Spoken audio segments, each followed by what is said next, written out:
Muito bem, vamos lá. Começando aqui então o nosso trabalho de hoje. Nós vamos aqui para o nosso Evoluções, mais um capítulo para nós nos aprofundarmos, para ampliarmos aqui o nosso conhecimento. E vamos então para o capítulo número 15, Cargas Elétricas e Cargas Mentais. Bom, André Luiz ele traz para nós aqui uma analogia, né, fazendo uma comparação entre as cargas elétricas e as cargas mentais, para que possamos entender, né, de que forma que nós mobilizamos essas forças mentais, né, essa grande potência que todos nós temos. Ele traz inicialmente aqui um pequeno esclarecimento, né, sobre de que forma que as cargas elétricas são mobilizadas, né, pelas forças da natureza, né? Então, para depois fazermos uma comparação pela força do pensamento. Então ele coloca experiência vulgar, ou seja, uma experiência comum dessas do dia a dia. Para examinar as ocorrências do fenômeno mediúnico indiscriminado, referimos-nos linhas antes, né, falando ali do capítulo número 13, sobre a hipnose e tudo mais, né, ao fenômeno hipnótico de ordem popular, em que hipnotizadores e hipnotizados, sem qualquer recurso de sublimação do espírito, se entregam ao serviço de permuta dos agentes mentais. Então nós vimos anteriormente esse fenômeno, né, do fenômeno hipnótico, em que hipnotizadores e hipnotizados brincam com esse fenômeno, brincam com essa de agentes mentais, sem finalidades construtivas. Então a gente vai estudar o fenômeno mediúnico, indiscriminado, né, estudando esse fenômeno, partindo daquele princípio do fenômeno hipnótico, na forma em que alguém traz ali aquela ideia com o objetivo de indução, e aquele que se torna receptor dessas induções, entrando nessa mesma sintonia, respondendo então àquela influência, né? Então ele diz assim também: contudo, para gravar as linhas básicas de nosso estudo, recordemos a propagação indeterminada de elétrons nas faixas da natureza. Então aqui ele vai só trazer para nós agora algumas explicações sobre o que acontece no nosso dia a dia, né? De semelhante propagação, qualquer pessoa pode retirar prova evidente de vários objetos, como por exemplo a experiência clássica da caneta tinteiro que friccionada com um pano de lã nos deixa perceber que bolhas de ar existentes entre as fibras do pano fornecem os elétrons livres a elas agregados, elétrons que se acumulam na caneta mencionada por suas qualidades dielétricas e isolantes. Então aqui, né, bom dia, Chaconete. Então aqui ele fala da caneta tinteiro, né, nós já usamos a nossa boa e velha caneta Bic, esfregando num pano de lã, e depois ali fazendo, né, criando aquela energia estática para criar aquele fenômeno que nas escolas hoje fazem isso com grande facilidade, com grande frequência, né? Efetuada a operação, elementos leves portadores de cargas elétricas positivas, ou mais exatamente muito pobres de elétrons, como sejam pequeninos fragmentos de papel, serão atraídos pela caneta, então negativamente carregados. Então a gente já viu essa experiência, né, esfregando a caneta, depois aproximando do papel picado, o papel acaba grudando depois na caneta, né? Ou mesmo esfregando uma caneta na roupa, depois encostando na parede, ela acaba ficando grudada ali por alguns instantes, pelo fato dessa energia estática ali unir esses dois objetos. Máquina eletrostática. Na máquina eletrostática, ou indutora, utilizada nas experiências primárias de eletricidade, a ação se verifica semelhante à experiência da caneta tinteiro. Os discos de ebonite em atividade rotatória como que esfarelam as bolhas de ar guardadas entre eles, comprimindo os elétrons que a elas se encontram frouxamente aderidos. Com o auxílio de escovas, esses elétrons se encaminham às esferas metálicas, onde se aglomeram até que a carga se faça suficientemente elevada para que seja extraída em forma de centelha. Então nós vemos ali aquelas centelhas elétricas sendo produzidas nesse aparelho, né, de experiências que são feitas em laboratórios, em escolas e tudo mais. Outro exemplo que André Luiz traz para nós, nas camadas atmosféricas. Vamos a elas. As correntes de elétrons livres estão em toda parte. Nos dias estivais, os conjuntos de átomos ou moléculas de água sobem às camadas atmosféricas mais altas com o ar aquecido. Né? Então, aqueles dias chuvosos. Né? Bom dia, dona Miriam. Nas zonas de altitude fria, aglutinam-se formando gotas que, em seguida, tombam na direção do solo em razão do seu peso.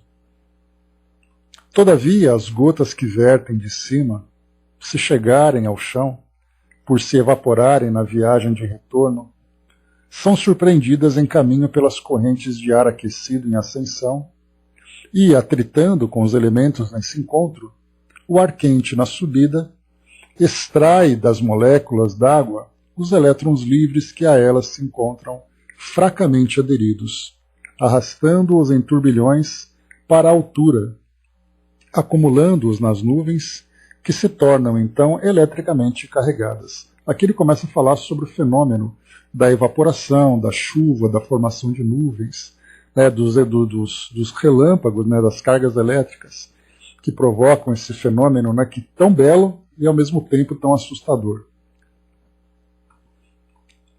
Quando as correntes eletrônicas aí agregadas tiverem atingido certo valor, assemelham-se às nuvens a máquinas indutoras, em que a tensão se eleva a milhões de volts, das quais os elétrons em massa, na forma de relâmpagos, saltam para outras nuvens ou para a Terra, provocando descargas que às vezes tomam a feição de faíscas elétricas em meio de aguaceiros e trovoadas.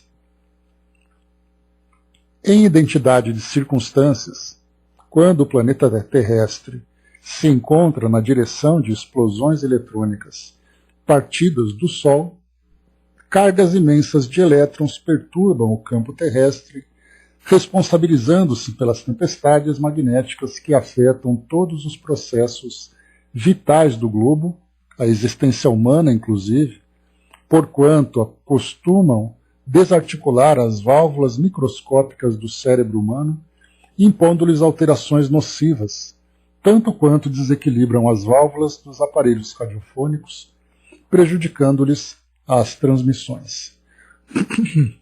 Então aqui André Luiz trouxe nesses dois itens iniciais três fenômenos. Né? O primeiro fenômeno da experiência com a caneta criando energia estática.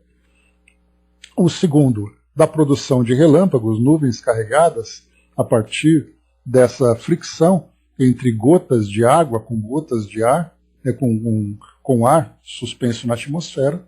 E depois aqui ele fala para nós sobre essas tempestades magnéticas que enviam em direção ao nosso planeta essas cargas imensas de elétrons que provocam essas alterações no nosso campo terrestre, inclusive influenciando, né, na nossa saúde física, né, e ao mesmo tempo também afetando todos os nossos equipamentos. Então ele trouxe para nós esses exemplos apenas para fazer aqui uma base daquilo que nós vamos estudar a partir de agora sobre correntes de elétrons mentais. E ele diz assim: dentro de certa analogia, temos também as correntes de elétrons mentais, por toda parte, formando cargas que aderem ao campo magnético dos indivíduos ou que vagueiam entre eles à maneira de campos elétricos que acabam atraídos por aqueles que, excessivamente carregados, se lhe afeiçoem à natureza. Então a gente já percebe nesse primeiro parágrafo uma comparação que André Luiz faz com aquilo que nós produzimos em termos, né, no caso de campo elétrico, campo magnético dos indivíduos, junto a essas cargas de elétrons mentais que se encontram por toda parte, sejam elas aderidas à nossa psicosfera, ao nosso campo, à nossa aura magnética, ou mesmo aquelas que se encontram suspensas. Mas é interessante a gente perceber que ele coloca aqui que nós somos capazes de atrair ou de emitir essas cargas elétricas mentais. E nós vamos atrair aquelas que são semelhantes ao nosso modo de pensar, ao nosso padrão mental, que nós temos estudado com bastante frequência. Então, ou nós vamos produzir enviando para aqueles que também serão ali, né, o alvo, pelo fato de atraírem para si essas mesmas cargas. Então vamos aqui para a explicação que ele traz para nós.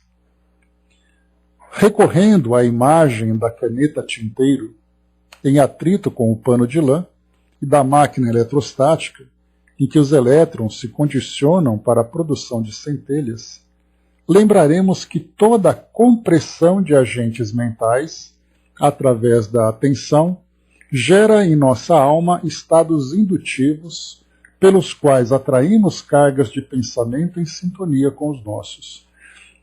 Aqui é interessante quando ele fala sobre essa compressão de agentes mentais através da atenção. Toda vez que nós geramos um estado de concentração, uma concentração que seja positiva, uma concentração que seja negativa, nós criamos esse estado indutivo sendo capazes de atrair, como acontece com a caneta tinteiro, em que quando nós esfregamos naquele tecido de lã, ela gera então aquela energia estática capaz de atrair aqueles elementos que trazem ali uma carga mais fraca.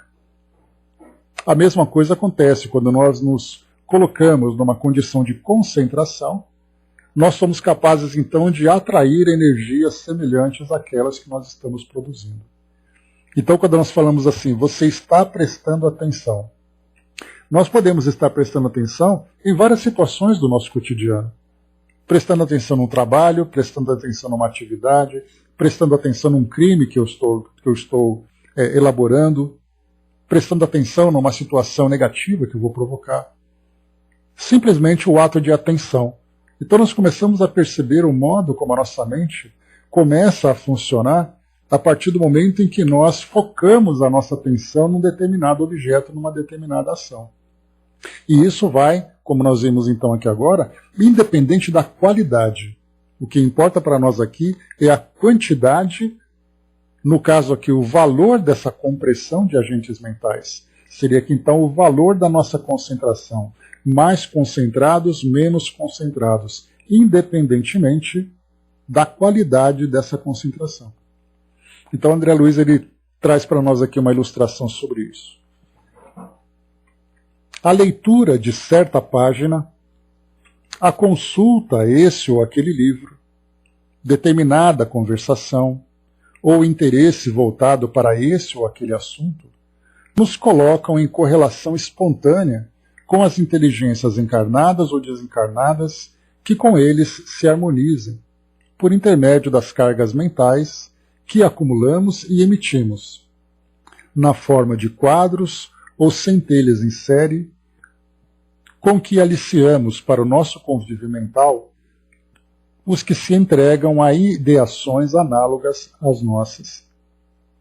Então nós já vimos aqui que simplesmente o ato da concentração, então ele coloca assim, leitura de uma página, uma consulta desse ou daquele livro, uma conversação, ou qualquer interesse voltado para esse ou para aquele assunto. Vemos que é muito mais fácil, então, muito mais simples, muito mais natural, gerarmos esse estado de concentração do que nós imaginamos. Geralmente a gente acha, né, que nós precisamos de uma certa postura cerimonial, né, em que você, por exemplo, durante o momento de prece, você então se concentra, naquele momento de prece você se coloca numa postura, você vai para um lugar ideal, num lugar focado e tudo mais. Só que na verdade no dia a dia nosso, você está ali no trânsito, no transporte público, fazendo uma atividade qualquer, de repente em casa fazendo uma atividade, pensando na vida, E esse pensar na vida vai fazendo com que a nossa atenção, então, vá se fechando cada vez mais, focando naquele objeto. E aí, claro, que nós temos esse foco natural, ou que nós temos aquele foco com uma característica que pode se tornar para nós construtiva ou destrutiva. Como André Luiz, por exemplo, ele trouxe para nós anteriormente aqui, aquela ideia do circuito fechado.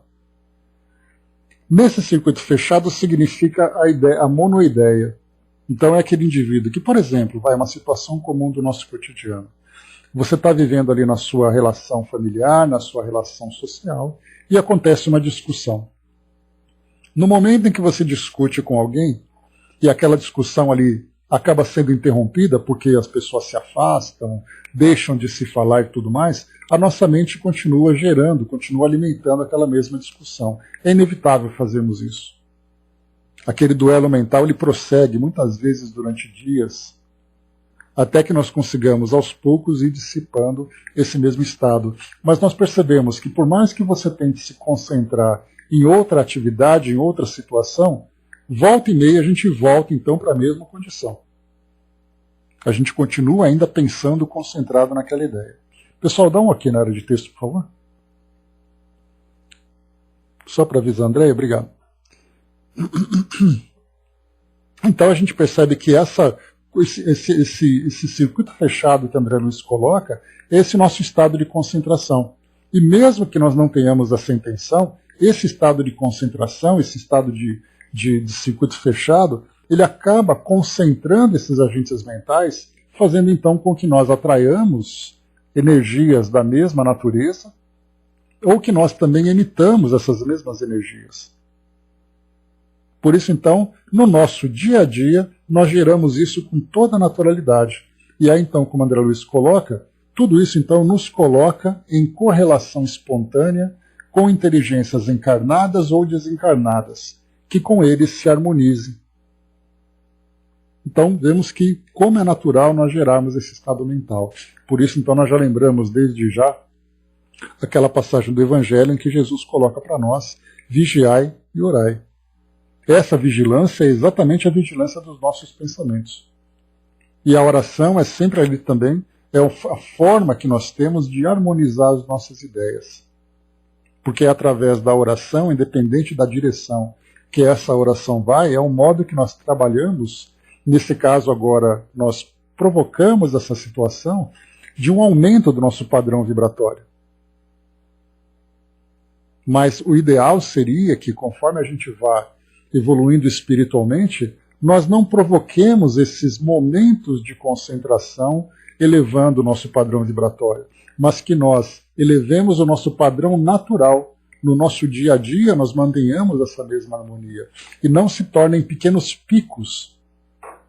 Porque podemos imaginar um pequeno gráfico, né? Nesse gráfico nós temos então um padrão natural, e aí então, no momento em que nós nos concentramos em prece, nós vamos então vendo aqueles pequenos picos. E aquele pico daquele momento, depois ele vai voltando ao estado natural. Eleva novamente e volta ao estado natural. Ou eventualmente ele decai e depois ele volta para o estado natural. Então ele fica oscilando entre uma e outra condição. Como se fosse isso, André, como se fosse realmente um eletrocardiograma que a gente vai vendo, observando que essas pequenas alterações que vão acontecendo no nosso cotidiano mostra como nós somos ainda, nós todos de modo geral, né, como nós somos ainda instáveis no nosso padrão vibratório ou no nosso padrão mental. E isso é muito natural. Agora, com o passar do tempo, conforme a gente vai então evoluindo, e nós vamos encontrando esses espíritos que vivem em esferas mais elevadas, que são capazes de manter um padrão harmonioso, aí sim eles mantêm aquela linha constante, aquele padrão constante, mas não apenas constante, constante e elevado. O nosso é constante e baixo. A gente tem visto muito isso nessa época de pandemia, quando nós vemos, né, nas reportagens que passam na televisão, quando os telejornais mostram para nós como está o ritmo de pandemia no nosso país. Aí é colocado, por exemplo, né, nós temos ali tantos casos de contaminação, nós temos ali tantos casos de mortes. E aí então eles mostram o mapa do nosso país e colocam assim, alguns estados estão com o número de mortes ou o número de contaminação estáveis. Aí a gente pensa assim, poxa vida, que bom, estabilizou. Mas se ele estabiliza num padrão alto, isso não é um bom sinal. Porque ele está estável, mas é uma estabilidade alta em que continuam acontecendo tragédias, mas num ritmo constante. O ideal é que ele se mantenha num padrão baixo e estável, aí sim. Algumas vezes você vê pacientes no hospital, o médico diz, ele está estável. Mas ele está estável bem ou estável ruim? Então, estabilidade para nós é a manutenção daquele padrão. Então, o ideal é que para nós, essa estabilidade num padrão vibratório baixo mostra que nós estamos constantemente vivendo esse desequilíbrio pelas influências que nós estamos vivendo. Conforme a gente vai promovendo, então, essa nossa reforma íntima, conforme a gente vai mantendo essa mudança no nosso modo de viver, nas nossas atividades, né, nos nossos hábitos, no nosso padrão mental, no nosso estado mental e emocional, a gente percebe então que nós vamos elevando o nosso padrão vibratório e mantendo essa estabilidade. Dudu colocou, né, estabilizou, né, mas saiu de 2.000 para 1.700. Né? Pois é, a Índia está com um padrão de mortes de 4.500 pessoas por dia. Então a gente vê que estamos mantendo um padrão, só que é um padrão num patamar ruim. O nosso padrão mental também é estabilizado, mas estabilizado com esses picos e essas quedas, né, nós podemos colocar com picos e vales. Quanto mais profundo o vale, maior é o nosso estado de desequilíbrio. Quanto mais alto esses picos, mais alto é o nosso estado de harmonia naquele momento. Entretanto, nós percebemos que o nosso padrão continua naquele nível. A tendência é que quanto mais nós nos elevemos, menores se tornam esses picos, porque nós já estamos numa estabilidade positiva. Mas vamos em frente, André Luiz vai continuar trazendo para nós mais informações. Ele diz assim, então,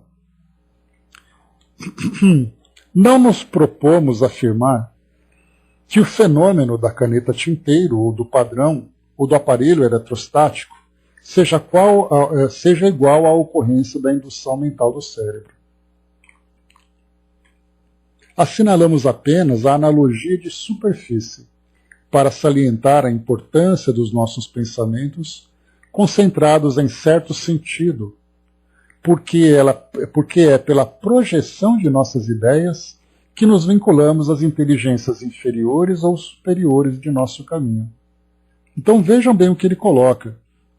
Ele quer salientar a importância dos nossos pensamentos concentrados em certo sentido. Porque é essa projeção que vai fazer com que nós, então, atraiamos as energias ou pensamentos semelhantes aos nossos. E para estampar com mais segurança a nossa necessidade de equilíbrio perante a vida, recordemos que a maneira de correntes incessantes de força que sustentam a natureza terrestre, também o pensamento circula ininterrupto no campo magnético de cada espírito, extravasando-se para além dele com as essências características de cada um. Então nós já conversamos sobre isso também, que nós, conforme nós vamos então vivendo, né, as nossas atividades, mantendo ali o nosso padrão de vida, o nosso padrão de vida é como eu me comporto, quais são as minhas ideias. Aí a gente vai lembrar aquele pensamento de André Luiz, que eu sempre gosto de trazer para vocês. As suas opiniões revelam o verdadeiro lugar que você ocupa no mundo. Então essas nossas opiniões, que são um padrão de comportamento, diante do que eu vejo, por exemplo, no cenário social, no cenário político, das minhas preferências, das minhas tendências. Então, tudo isso mostra o verdadeiro lugar que eu ocupo no mundo. A princípio, nós podemos até ver com certa facilidade, em alguns determinados momentos, em que lugar nós nos encontramos. No momento em que eu me encontro na minha família, basta eu me ver no modo como eu me comporto dentro da minha casa, eu vou estar ali dentro do lugar que eu ocupo no mundo. No sentido de, num padrão mais elevado, num padrão mais baixo, num padrão inferior. Só que o detalhe é que conforme a gente vai criando esses hábitos e mantendo esse padrão, em torno de nós criamos também uma psicosfera que traz os elementos que vão me identificar dentro desse padrão. Então, como a gente já comentou outras vezes para poder facilitar, né? Se a nossa aura tivesse um odor, qual seria ali exatamente o odor que nós exalaríamos? Seria um odor perfumado? Seria um odor fétido? Seria um odor agradável, desagradável? Como seria? Porque essa é a nossa identidade. Então, mudando, saindo de algo abstrato, que é o caso, por exemplo, de uma frequência eletromagnética, que nós não conseguimos identificar, e nós transformando isso para um odor, fica muito mais fácil de nós percebermos. Qual é exatamente ali o meu odor natural? E é o que ele coloca para nós. Esse pensamento circula ininterrupto. Nós estamos pensando constantemente. Esse pensamento vem impregnado da qualidade de vida que eu tenho. Consequentemente, em torno de mim, esse campo magnético vai extravasar exatamente as essências características da minha personalidade. A tendência é que, com o passar do tempo, conforme eu vá amadurecendo, esse odor vai se transformando, ou seja, essa frequência vai se modificando. A pergunta é, quanto tempo eu vou levar para mudar, para promover essa mudança? Hoje nós temos possibilidades, através do estudo, através do esclarecimento, né? Temos ali um motivo, um objetivo para nos trabalharmos interiormente. Mas basta nós olharmos para o mundo hoje e vermos, né, de que modo que as pessoas vivem suas vidas e quais são os seus objetivos dentro do princípio espiritual. Qual é o objetivo de cada um em termos de espírito? Porque o objetivo dentro do mundo nós temos, né? As pessoas querem um emprego, elas querem casar, elas querem formar suas famílias, elas querem fazer a sua faculdade, querem mudar, querem viajar. Todo mundo tem objetivos aqui no mundo. Mas o objetivo espiritual de cada um, qual é exatamente? E pelo fato de nós não termos essas convicções dos objetivos espirituais e, portanto, não termos motivação para nos trabalharmos espiritualmente, nós vamos vivendo aqui no mundo de acordo com os estímulos que o mundo vai oferecendo. Então a gente simplesmente vive em função das necessidades imediatas. Nós não fazemos um planejamento em termos de tão espiritual. Quando nós mudamos o nosso foco e começamos a nos trabalhar interiormente, nós percebemos que os cenários e as oportunidades que o mundo vai trazendo para nós são oportunidades de trabalho, são campos de trabalho onde nós vamos nos desenvolver. Mas então eu não vou fazer com que aquele objeto seja o motivo da minha vida. Mas eu vou fazer com que aquele objeto seja um instrumento que vá me auxiliar nessa transformação. E ele continua então. Bom dia, Elcio. Queira ou não, olha que interessante isso. Isso aqui é frase para colocar lá no espelho do banheiro, ou na porta da geladeira.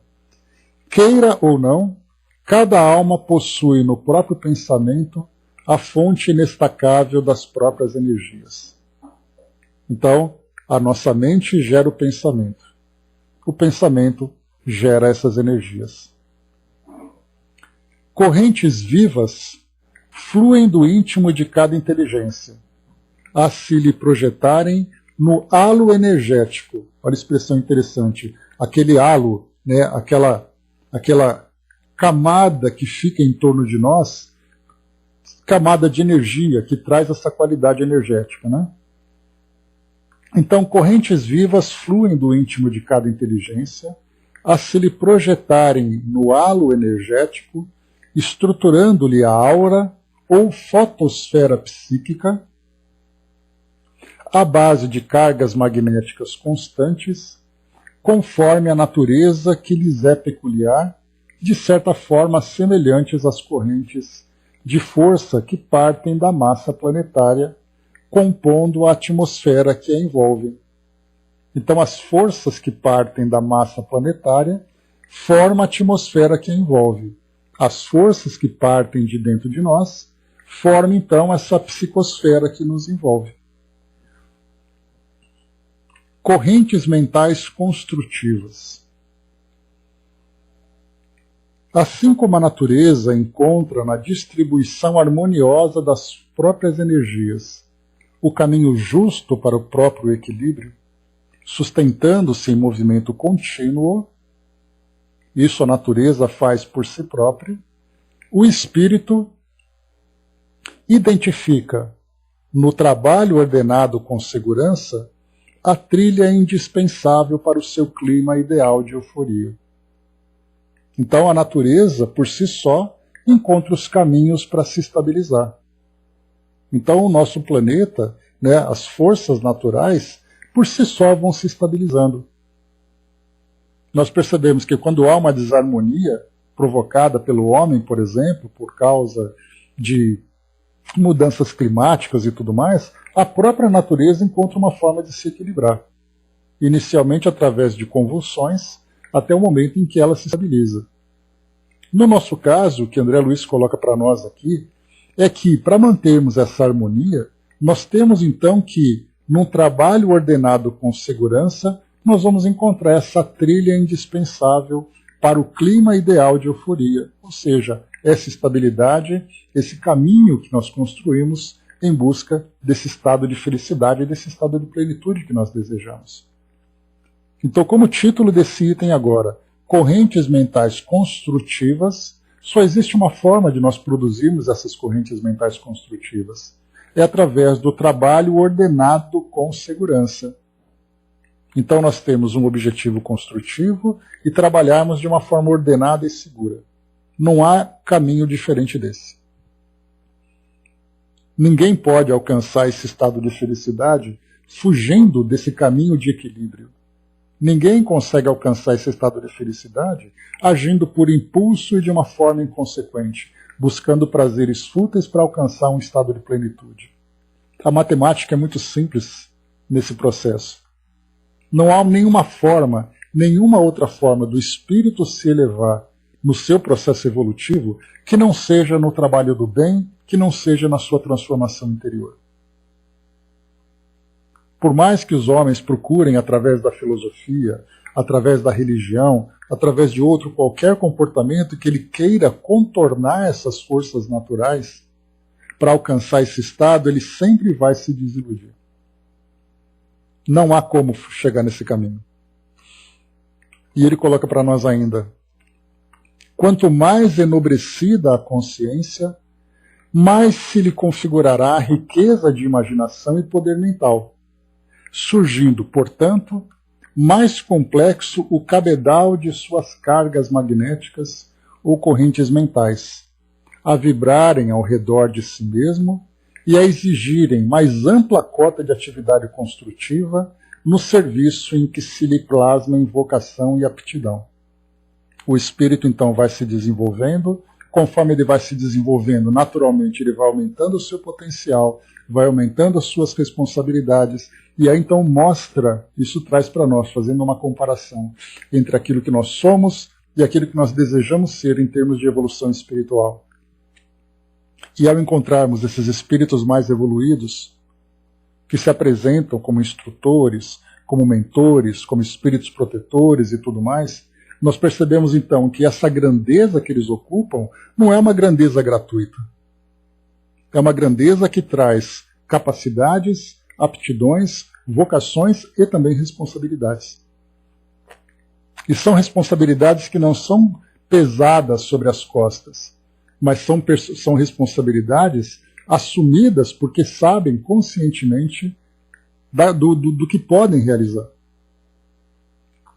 Então a gente vai vendo, né, que quanto mais enobrecida a consciência, mais ele terá riqueza de imaginação e poder mental. E, portanto, mais complexo o cabedal de suas cargas magnéticas. Seja no esforço intelectual. Olha que bacana isso que ele coloca agora, porque a gente vai ver muito daquilo que eu costumo dizer para vocês nos estudos, né, que a gente sempre troca essas ideias, que ele coloca para nós: não importa o que você faz, o que importa é como você faz. Então você pode ser a pessoa mais simples, mais humilde do mundo. O modo como você vive essa simplicidade e essa humildade é que vai fazer a diferença naquilo que você é. Ou você pode ser a pessoa que vive numa condição abastada, bem estruturada e tudo mais. Não é essa riqueza, mas é o modo como você lida com ela.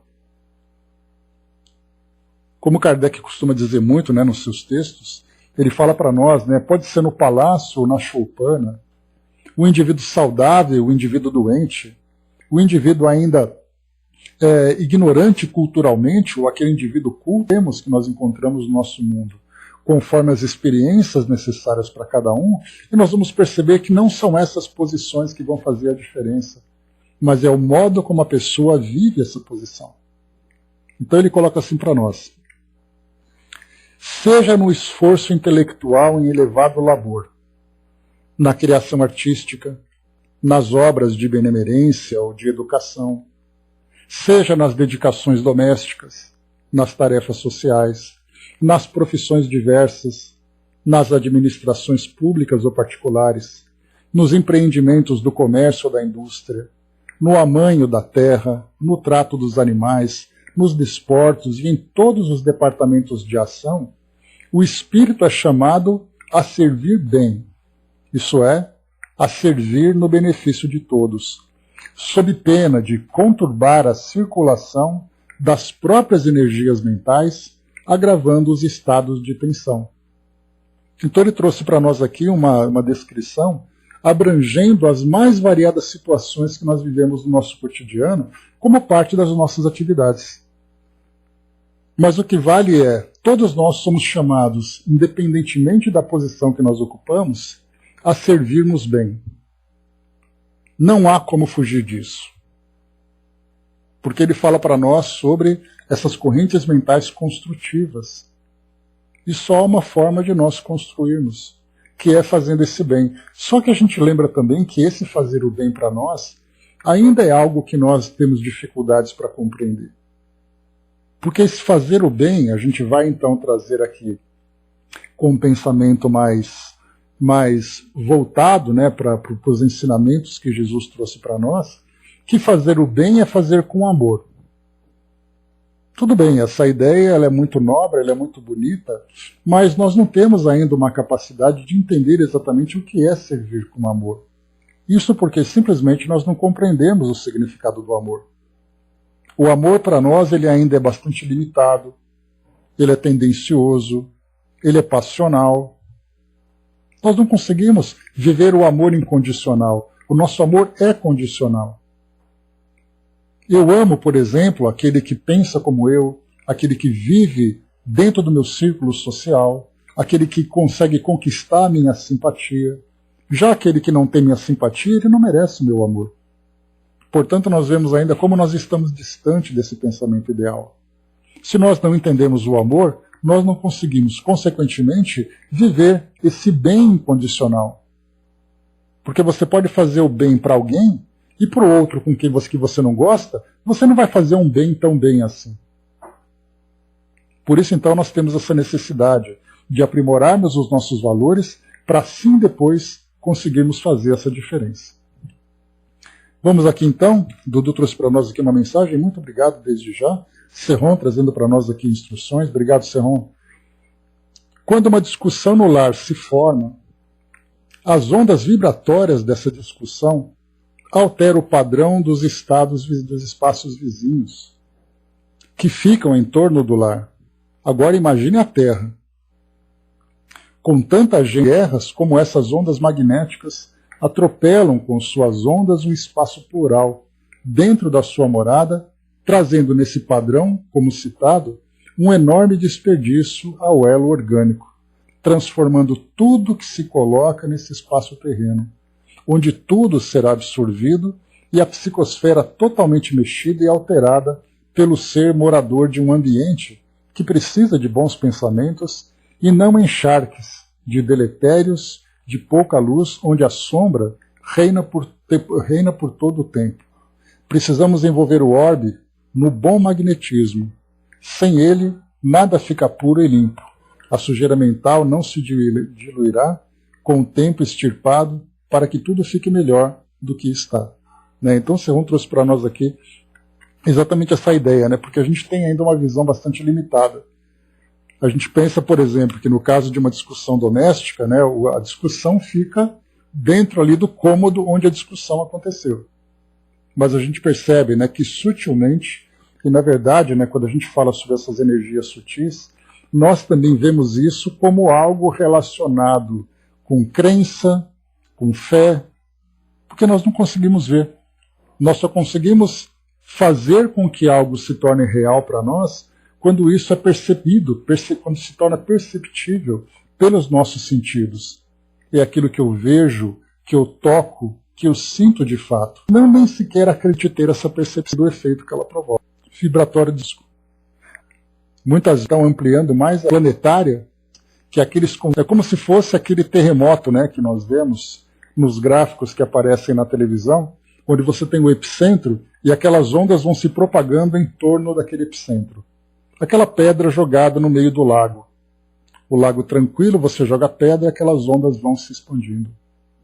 Agora nós imaginamos mais do que isso, nesse período de pandemia que nós estamos vivendo, onde em todos os lugares do mundo, pessoas estão sofrendo, pessoas estão angustiadas, pessoas estão vivendo essa tensão toda. Então é como se fossem ali, né, gotas de chuva caindo num lago em que cada gota provoca uma desarmonia. Ou seja, o lago inteiro se encontra desarmonizado. E é aí que nós falamos, então, quando nós pegamos o nosso planeta e temos uma visão mais distante, como aquela que Maria João de Deus trouxe para nós, lá do nosso Cartas de uma Morta, quando ela dizia que ela olhava para o nosso planeta a uma certa distância e via essa cinzenta cobrindo o nosso planeta, que é exatamente ali a psicosfera pelos encarnados e desencarnados que nela se encontram. Não apenas encarnados, porque a ideia que nós temos é que nós, aqui encarnados, temos a responsabilidade de provocarmos esse desequilíbrio no nosso planeta. Mas, na verdade, nós falamos de mentes. A mente encarnada ou desencarnada, porque os desencarnados que também aqui se encontram, como lembra Kardec, né, os espíritos nada mais são do que os homens que morreram. E sendo, portanto, os homens que morreram, são habitantes do nosso planeta como nós. Então nós estamos nesse trabalho conjunto, infelizmente, um trabalho conjunto que vem trazendo resultados bastante negativos, mas que será através dos nossos esforços que nós mudaremos esse mesmo quadro. No momento em que o nosso planeta passar a refletir, então, uma aura muito mais clara, uma aura muito mais brilhante, muito mais limpa, nós veremos claramente que é o resultado da somatória do pensamento coletivo do nosso planeta. Habitantes encarnados e desencarnados, que mudando o seu modo de pensar, mudando o seu modo de viver, nós vamos conseguir então criar um padrão diferente no nosso mundo. Mas para que esse padrão coletivo consiga se manifestar, há a necessidade de nós mudarmos o padrão individual. E aí, já que nós não conseguimos fazer com que os outros, né, com que, por exemplo, as guerras do mundo acabem, que os sofrimentos da pandemia acabem, que os tormentos do mundo acabem de um modo geral, nós podemos pelo menos acalmar o nosso mundo interior. Acabarmos, né, a mensagem, né, acabarmos com essa convulsão que acontece dentro de nós, mudando o nosso modo de ser, mudando o nosso modo de pensar.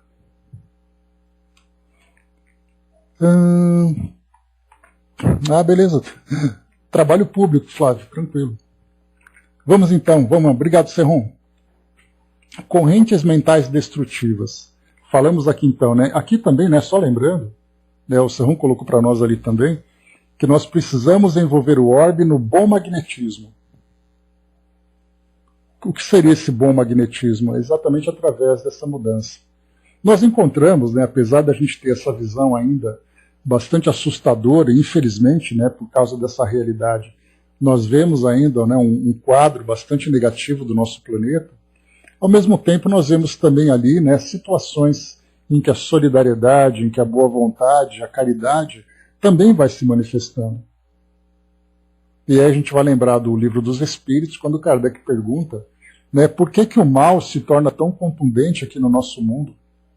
E aí os espíritos vão dizer assim que não é o bem que não existe, é o mal que é mais atrevido. E aí então nós temos que fazer com que o bem também seja atrevido, mostrando a sua cara, né? Porque parece que é alguma coisa meio piegas, uma coisa meio brega, você mostrar que é caridoso, você mostrar que é voluntário, você mostrar a educação, a generosidade. Enquanto que você sai gritando, xingando, parece que fica uma coisa tudo normal. O bem é tímido, né, Andréia? É a timidez de um contra a ousadia do outro. Então vai chegar um momento, né, em que, mudando o padrão vibratório do nosso planeta, o mal se sentirá constrangido.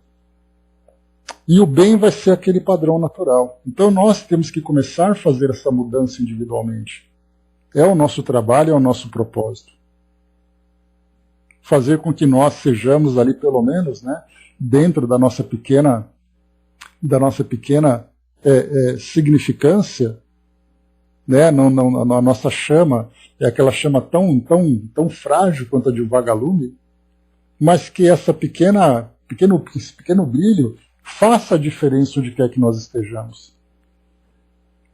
Não importa o tamanho da escuridão, importa o tamanho do nosso brilho, né? Porque é esse brilho individual que vai, depois, fortalecido no coletivo, vai fazer com que toda aquela escuridão seja iluminada. Então, esse é o nosso trabalho, esse é o nosso papel. Vamos agora pensar aqui, conforme André Luiz trouxe para nós. Vimos aqui, então, correntes mentais construtivas. Já conhecemos o caminho. Agora vamos ver aqui, infelizmente, a realidade. Correntes mentais destrutivas.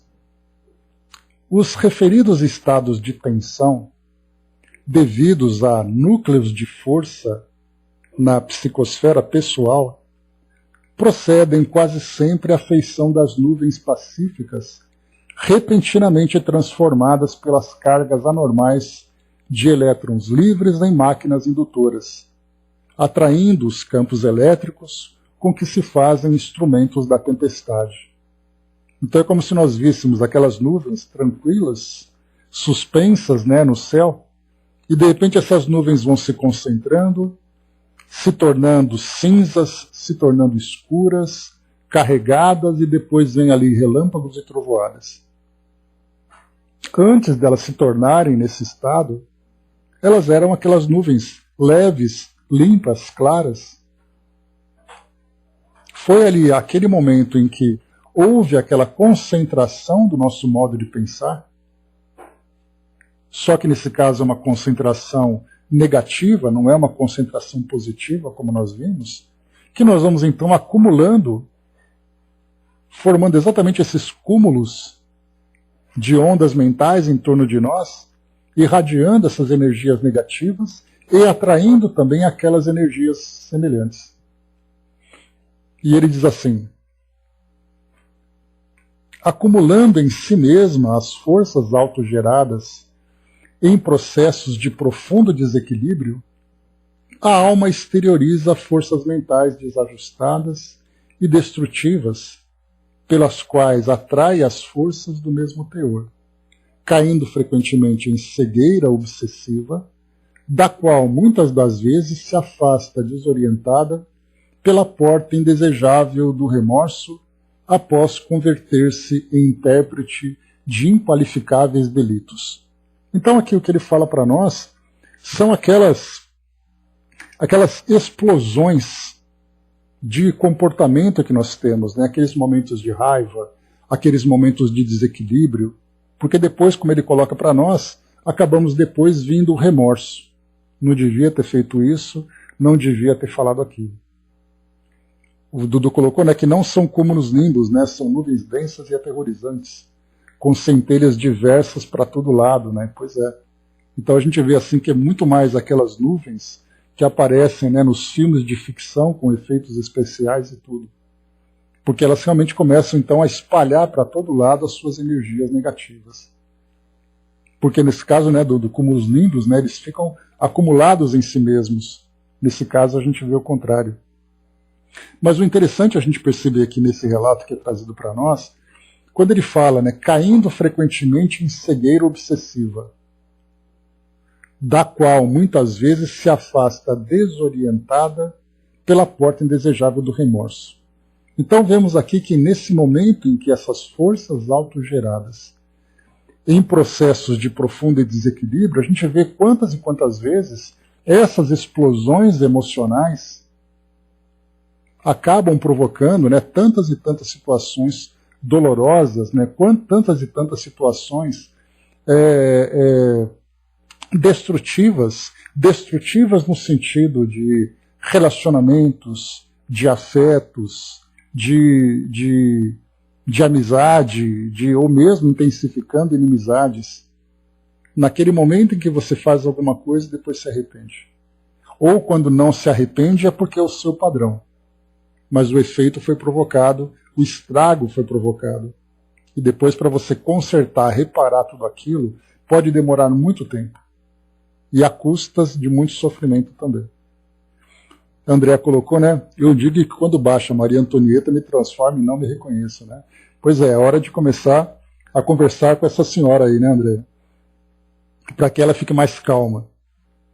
Então, quando eu começar a pensar, conta até 10, lembra que ele conta até 10, tomar aquela aguinha, né? Tomar aquela aguinha da paz, né? Como o André Luiz relata lá no livro, para ficar tudo mais tranquilo, mais light, né? Pois é, então tem que começar a fazer com que ela seja domada, e bem domada também. Continuando. Mas aqui tem uma coisa boa, né? Quando eu falei para vocês aqui agora, eu falei para vocês aqui sobre o remorso, né? Quando a gente tem aquela explosão, depois vem o remorso. O remorso, de certa forma, ele é um sinal positivo. Isso aí, Nelson. Então, ele é um sinal positivo, porque aquele indivíduo que sente o remorso é porque a consciência dele está ativa. Então, ele fez alguma coisa naquele momento de explosão, depois ele se arrepende dizendo, eu não devia ter feito isso. E como eu falei para vocês, o pior é aquele que faz e não se arrepende. Porque aí então ele se coloca numa condição de razão, mesmo não tendo razão, mas ele se coloca naquela condição de razão, sem perceber as lesões que provoca em si mesmo e nos outros. Então, quando a gente se arrepende, então a consciência, chamando a nossa atenção, é para nós algo positivo a ser pensado. Quando a gente fala alguma coisa, quando responde alguma coisa numa discussão, alguém comenta alguma coisa, você dá uma resposta grosseira, e depois vem aquele aperto no estômago dizendo, poxa, eu devia ter ficado quieto. Ou seja, será através do exercício, muitas vezes, né, vindo de uma forma dolorosa, porque a gente vai repetindo esse mesmo tipo de comportamento e vai se sentindo mal todas as vezes, é que a gente vai conseguindo, através do adestramento, a princípio, né, evitando essas situações, até que o adestramento passe a se tornar de fato uma conscientização. Porque o adestramento é você aprender através do erro. A conscientização é quando você passa a não errar mais. Então o remorso é positivo, mas o importante é a gente perceber que o remorso é um sinal de que a gente precisa impor mais esforço. André colocou, fico dias me maltratando porque sabia que não podia fazer aquilo, então isso é positivo. Né? Com o passar do tempo a gente vai conseguir realmente controlar, ficar naquele silêncio, porque o orgulho para nós ainda é muito difícil. Né? A gente tem dois elementos bastante problemáticos, o orgulho e o egoísmo. Então, quando a gente se sente ofendido, o orgulho diz assim, responde. Responde, senão você vai ser um fraco. E a tendência é que você responde para poder defender a sua honra. Conforme o orgulho vai sendo substituído pela humildade, e tem ali, né, tem uma mensagem muito bacana chamada implosão mental, que o Chico psicografou, que fala para nós exatamente isso. Né? Quando você silencia e o outro retruca, você percebe como ele é tolo. E, na verdade, a sabedoria fica com aquele que se cala, e não com aquele que responde. Dudu colocou, né, saber o que fez no erro é acertar na ideia que você compreendeu e não vai errar mais. Então, quer dizer, começa com arrependimento, né? Depois vem ali o equilíbrio de volta. E continua.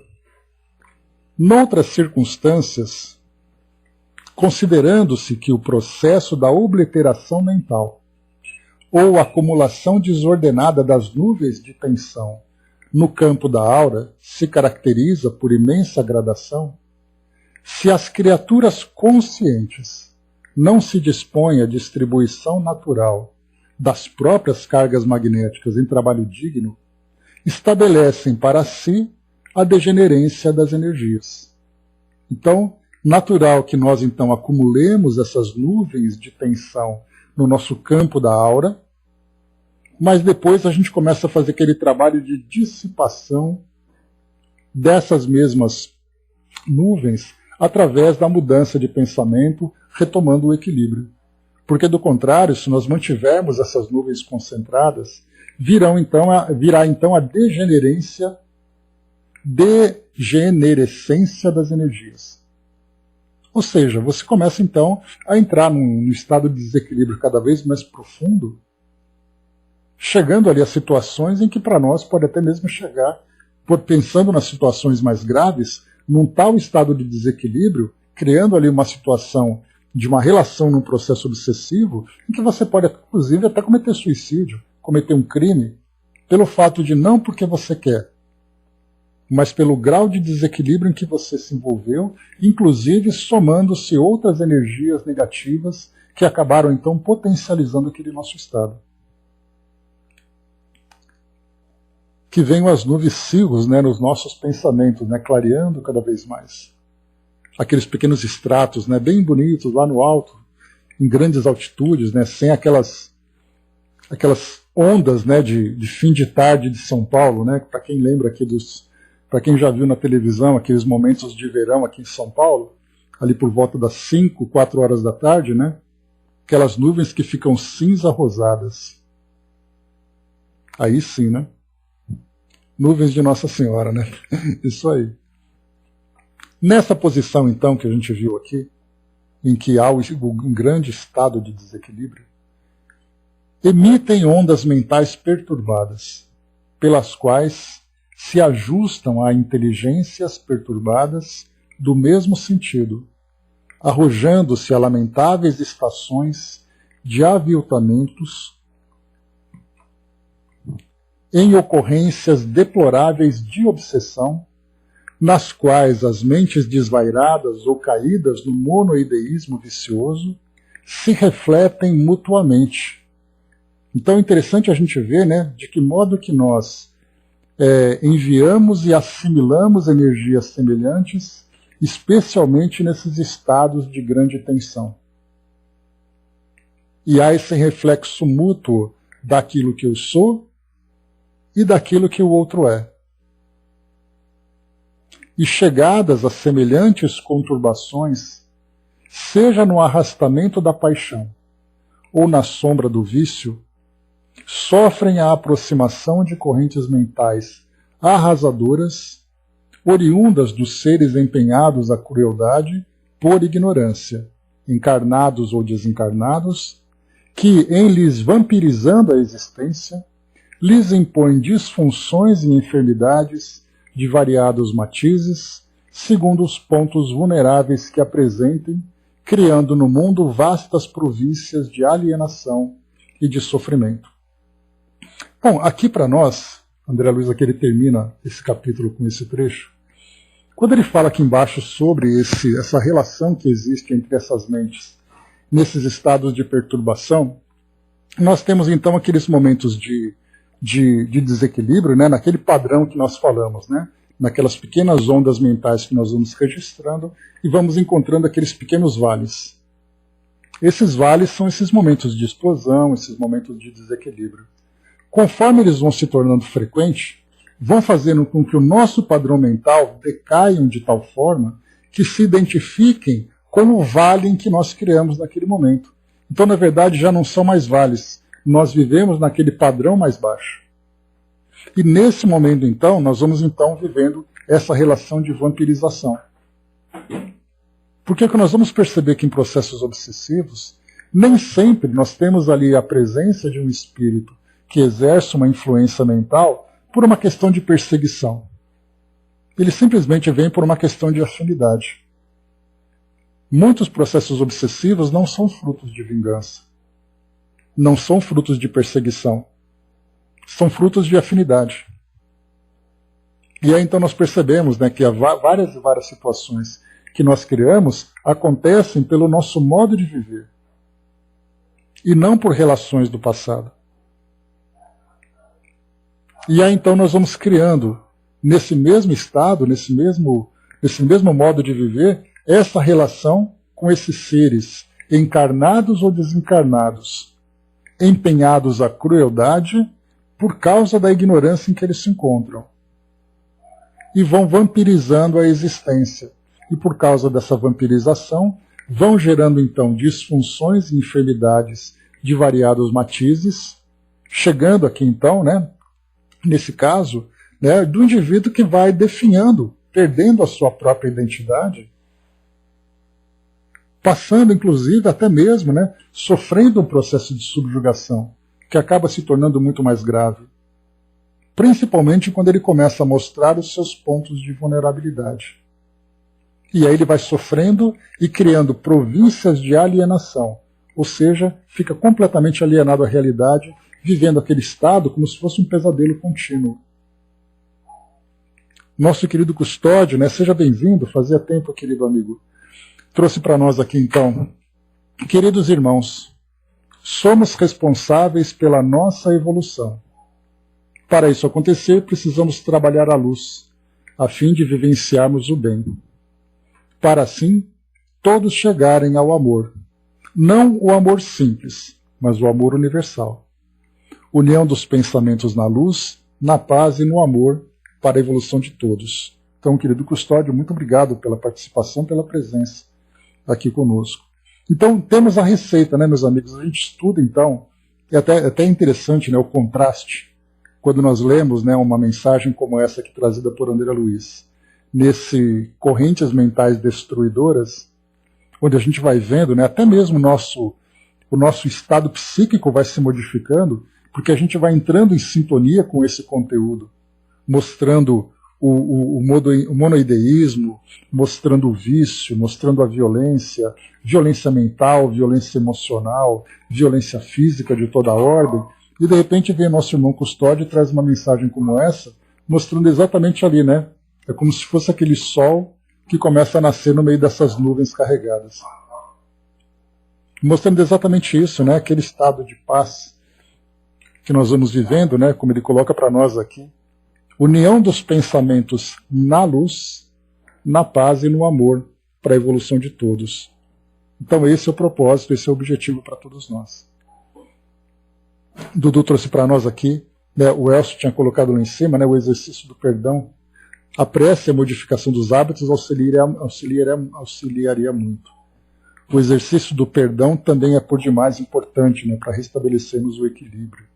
E Dudu trouxe para nós aqui, né, o perdão é a sua prece interna, onde tu eleva a sua vibração com o alto e com a sua forma espiritual, que traduz a elevada maneira de saber que o outro perdoado é você. E assim a luz se faz no todo, né, no tudo, e tudo será compreendido, e a tarefa será iluminada, e tudo fica melhor do que antes estava. Né? Então o estado de perdão, de auto-perdão, também ali são, como eu sempre falo para vocês, são dois temas, né, que os nossos espíritos amigos sempre insistem em trazer para todos nós. Quantas e quantas mensagens foram psicografadas, quantos e quantos livros foram escritos falando sobre isso, da importância do perdão e do auto-perdão como antídoto para todos esses estados negativos que nós criamos.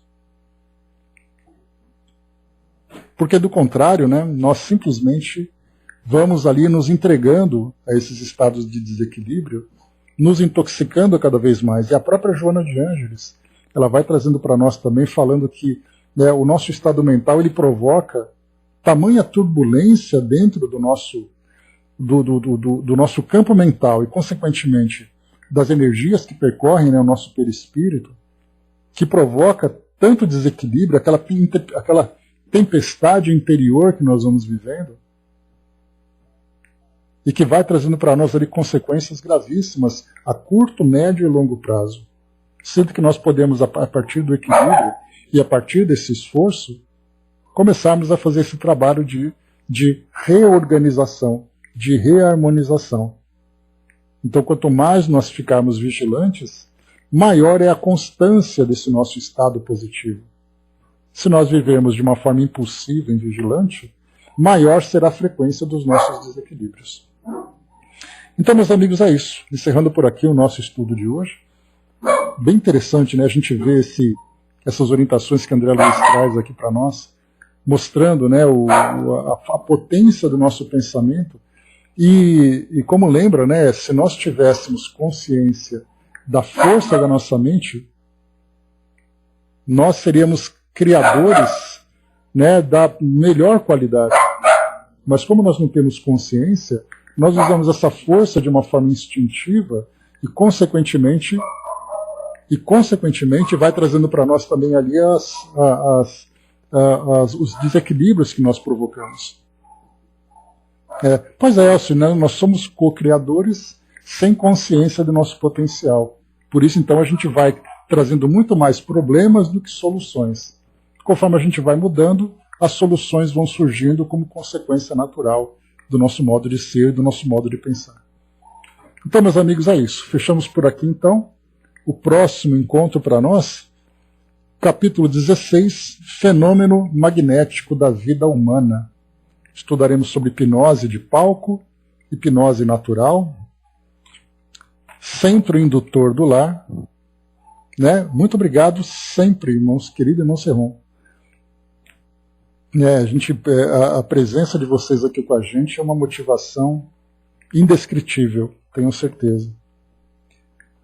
Outros centros indutores, falaremos mais, depois aqui, todos somos médiums, depois perseverança no bem, gradação das obsessões, entrando aqui. Depois veremos aqui, agora a partir desse capítulo, lembrando, né, que o Serron trouxe para nós aquela mensagem e o Flávio rapidamente já mandou lá para o atendimento fraterno que estava acontecendo. Maravilha, né? Então, só para lembrar aqui, pessoal, nós estamos no capítulo número 15. A partir daqui agora, nós vamos entrar efeitos físicos, efeitos intelectuais. Aqui nós vamos entrar na mediunidade propriamente dita. Então já chegamos aqui na metade do nosso livro, praticamente na metade, né? Então nós saímos agora dessa fase mais técnica e começaremos a entrar agora somente na mediunidade, sobre os vários tipos de mediunidade, porque André Luiz já trouxe para nós aqui toda a fundamentação